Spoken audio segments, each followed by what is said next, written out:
Forwardistic.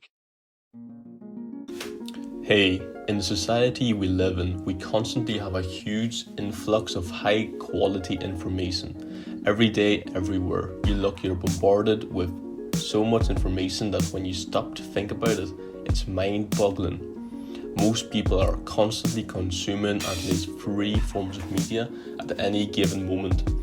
You may be watching YouTube while reading the comment section, while your TV is playing in the background, or you're listening to music while you're thinking about your homework. Constant influx of information. Now, when people realize this, and I'm sure you've heard of this concept before, at least subconsciously, they attempt to be more mindful and take things one step at a time before relapsing to constant media consumption. People watch YouTube videos or read books about discipline and how to remain focused. And whilst that is better than mindlessly consuming content, it's not enough. Think about all the intelligent and smart sounding quotes you hear every day. If you wrote down every profound or life-changing quote you heard in a week, you would have hundreds, and in a year, thousands. This is addiction. This is dependence. Addiction and dependence on self-improvement and motivational content. As all addictions, it should be purged from your life. Go to Facebook right now and note what you see. A pile of random, average people posting quotes from billionaires and philosophers and authors who changed history. I know drug addicts posted on Facebook about respect, love, and the value of life. WTF. Get off your coke bins and go look after your child, instead of posting on Facebook. Anyway, Facebook is great for us. It's great for showing you what you must not be doing. So don't be an addict to self-improvement content. Do better. And here's what I propose. Something I learned from a YouTuber called Elliot Hulse. He's a strongman football player who comes across as a meathead, but who's actually very spiritual. I recommend you guys check him out, and especially his older videos. His YouTube description is, be the strongest version of yourself and empower one another. This should tell you that he is someone worthy of your attention and respect.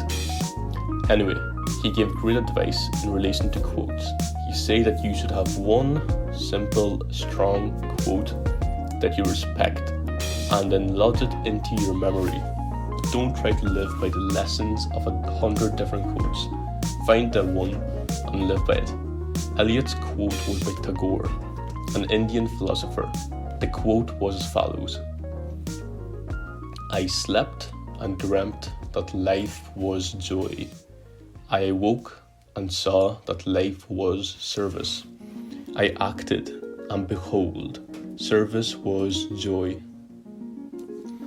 Elliot Hulse had to work very hard when he was young, get a wife and children to support, and had to keep his business running even through the 2008 recession. This quote helped him stay away from the temptations of consumerism. That's a powerful quote, but it's not the quote that I wanted to share with you today. My quote is by Arthur Schopenhauer, a German philosopher who inspired geniuses such as Friedrich Nietzsche, Erwin Schrödinger, Albert Einstein, Carl Jung, and Sigmund Freud. They all cited his work, and those are some of the hardest hitting thinkers of modern history. Thus, although you may have not heard of Schopenhauer before, his students have better earned your attention anyway. I believe that with just and only that quote that I want to share with you today, any person could shape their life into a fulfilling and successful one. And here it is. It is difficult to find happiness within oneself, but it is impossible to find it anywhere else. I urge you to pay your respect to this quote by pausing the video and contemplating the simple depth of this quote. I am thankful to have discovered this quote during the coronavirus lockdown, as it helped me stay sane, and I wish I could have shared it sooner. Many people I know were devastated by the effects of lockdown. No ability to socialise, or to go out to party, or to meet friends or family, or travel, or anything. Many people were crying for the end of lockdown so that they could go back to their ordinary lives of consumerism. If I followed this attitude of, I wish this lockdown was over, I would have ended in dire depression. I wish to discuss stoicism and the importance of strength during hard times, but that would be perhaps in a future video. Also, Schopenhauer was very interesting, especially with how he brought ideas from Indian philosophy into the Western world in the 19th century. And I want to discuss him in the future as well, and how I believe he was an awful hypocrite. Anyway, even now, I think about this quote daily to help me stay grounded in my life and happy with what I have. Your family, your friends, your partner, your possessions, and your pets cannot make you happy if you aren't ready to be happy. Think of all the people who have it all.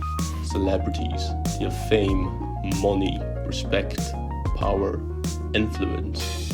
And yet, how many celebrities are addicted to drugs, depressed, narcissistic, and even ready to take their own lives in spite of all they have? No, that is not the way forward to take your life. Who do you think the most content and happy people on earth are?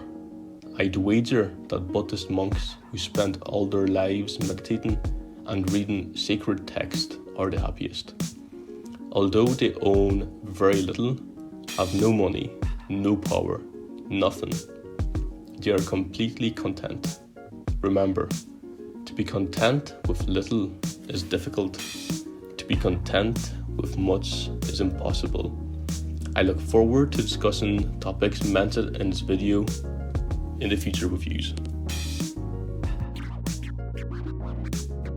My goal with this channel is to create a community of people who strive to help each other in any way they can. I am sick of the low-level passive aggressiveness a lot of people have. If you guys have any revision methods that work for you, please share them in the comment section below. In my uni, I am currently sitting on a 2-1, which is around a 3.5 GPA. But in my final year, I aim to get a first or a 4.0 GPA. Share your goals below. Accountability is important when it comes to goals. Also, please like and subscribe for more content.